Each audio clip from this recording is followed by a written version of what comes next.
objectives, Bildung, apprentissage. Against utilitarian or ideological maxims, cultivation of prudential judgment. And against the relentless glorification of privatization and private profit, shared sensibility. So we should rely on the humanities as educating people for democracy, and this education would oppose itself to education for profit. The big problem is that democracy itself is the political figure, the governmental figure of profit. So the intrinsic weakness of this position is obvious. It is just longing for what we call in French un supplément d'âme, a small touch of soul for democratic states. Now, it's quite true that most states today do not need intellectual curiosity, just people adapted to the jobs economy provides and also to the nature of work, when work itself has become something rare and devastated. They do not even need that kind of a soul.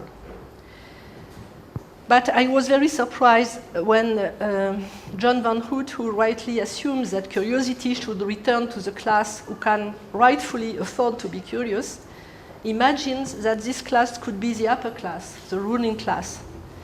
If I am not mistaken in linking curiosity to a desire for emancipation, then those that can afford to be curious are us, and everyone who will be interested in reinventing a different world.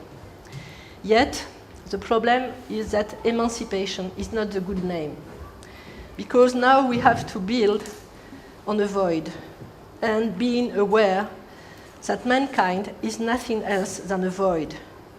Man without qualities, Musil said, animal without properties, or improper animal, Rousseau said, except its ability to play and imitate other animals.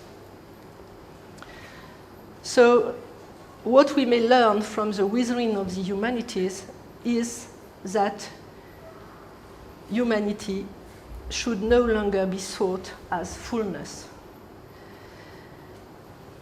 We hate the inhumanity of our words, but the question is where humanity may come back from. So I had advanced the idea of creating a new set of inhuman disciplines, but this requires a small digression. It will be my third part.